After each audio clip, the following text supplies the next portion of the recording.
आज India news. पिछले 20-22 दिन से लगातार पेट्रोल और डीजल की कीमतें बढ़ती चली जा रही हैं।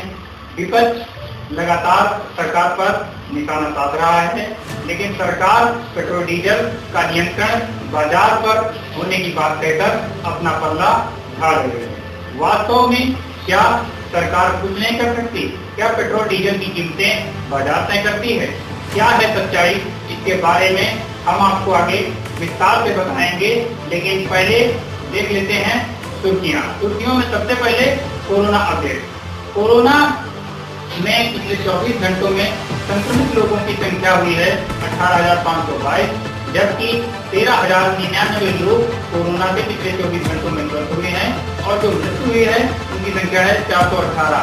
यानी जोड़ लेते हैं इस सबको मिलाकर तो कुल अभी तक भारत में कोरोना से संक्रमित लोगों की संख्या है 5,66,840 और इस संक्रमण से ठीक हुए लोगों की संख्या है 3,34,822 और जबकि 16,893 लोग अभी तक इस संक्रमण से मर चुके हैं। भारत से बातचीत के बाद पूरी तरह चीनी सैनिक पीछे नहीं हटे थे, इसका खुलासा कल जनरल ने किया।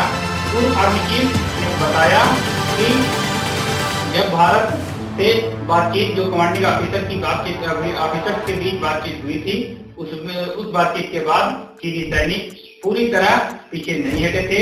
चीनी टेंट में आग लग गई थी और उसके बाद भारतीय जवान चीनी सैनिकों पर भारी पड़े थे।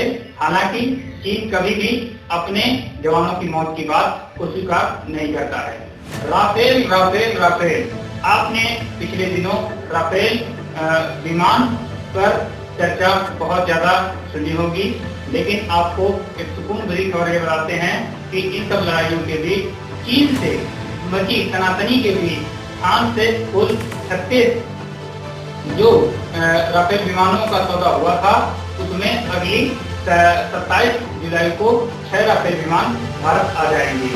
सभी राफेल विमान अंबाला एयरबेस पर उतरेंगे। कोरोना के बढ़ते मामलों के बीच में दिल्ली सरकार के मुख्यमंत्री अरविंद केजरीवाल ने कहा है कि अगले 4 से 5 दिनों में दिल्ली में कोरोना संकट अभी और गहराएगा, किंतु दिल्ली वासियों को चिंता करने की कोई जरूरत नहीं है। कल पाकिस्तान के कराची में एक आतंकी हमला हो गया। उस आतंकी हमले में सभी 4 आतंकी ढेर कर दिए गए। आतंकी हमले में 4 पुलिस गार्ड और 1 एसआई की मौत हो गई। आतंकवादियों ने कराची स्टार्ट एक्सचेंज की बिल्डिंग को निशाना बनाया था।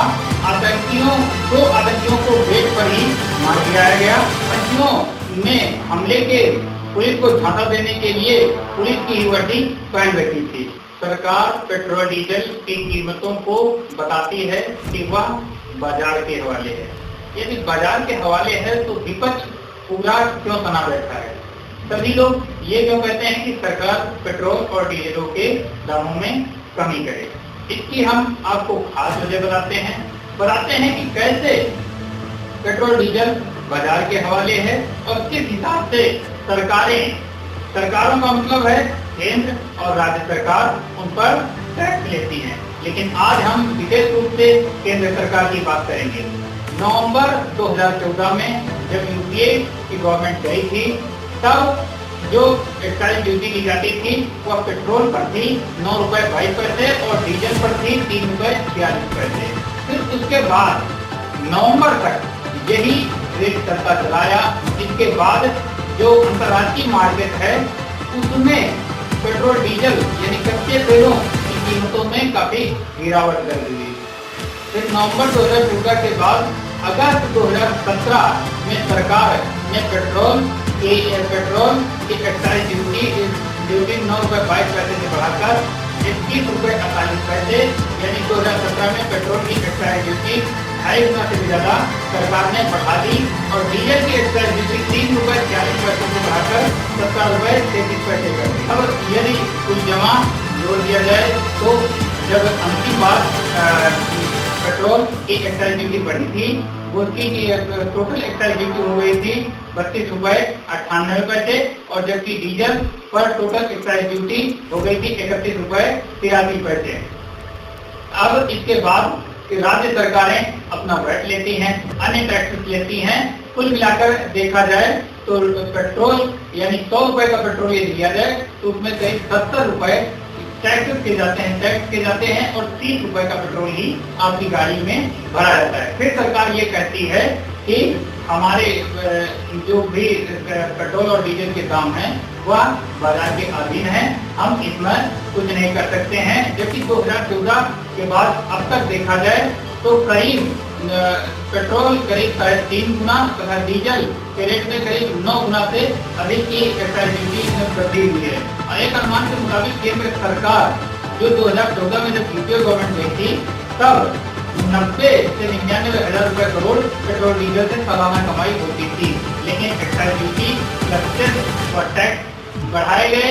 उसके बाद 2014 के बाद यह एक्साइज है वह हो गया 2,17,000 करोड़ रुपए हो गए। अब बड़ा सवाल यह उठता है कि जब सब कुछ सामान्य था तब लोगों के ऊपर इस महंगाई का असर कम था, किंतु पिछले 22 दिनों से पेट्रोल में लगभग 9 रुपए तथा डीजल में लगभग 13.5 रुपए की बढ़ोतरी हुई है।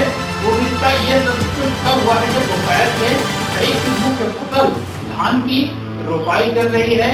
किसानों पर इसका गहरा असर पड़ेगा। सरकार का कहना है कि हम एक्साइज ड्यूटी से आए हुए पैसों को जन कल्याणकारी कामों में लगा रहे हैं, लेकिन क्या करते थे जब सत्ते थे तब सरकार ने कोई जो एक्साइज ड्यूटी बढ़ाई थी तो अब संकट के काल में उसको कम से कम करके कुछ राहत कम से कम किसानों को नहीं दी जा सकती है। सरकार के तमाम प्रवक्ताओं का कहना है कि जो इस समय टैक्स कलेक्शन कम हुआ है उसमें जन कल्याणकारी कार्यों को जारी रखने के लिए यह देखा जाता है कि ऐसा कौन सा स्रोत है जिससे टैक्स कलेक्शन आसानी से सीधे आ जाए, और उसमें सबसे बड़ा स्रोत पेट्रोल को ही माना गया है जिससे सीधा टैक्स कलेक्शन हो सकता है। तो ये थी पेट्रोल और डीजल की हकीकत। आगे फिर हम मिलेंगे किसी नए मुद्दे पर, और आपको बता दें कि आप मेरा वीडियो देख रहे हैं यूट्यूब पर और अभी तक चैनल को सब्सक्राइब नहीं किया है तो तुरंत हमारे चैनल को सब्सक्राइब कर दीजिए, और अगर आप इसे फेसबुक पर देख रहे हैं तो हमारे पेज को तुरंत लाइक कीजिए। नमस्कार, धन्यवाद।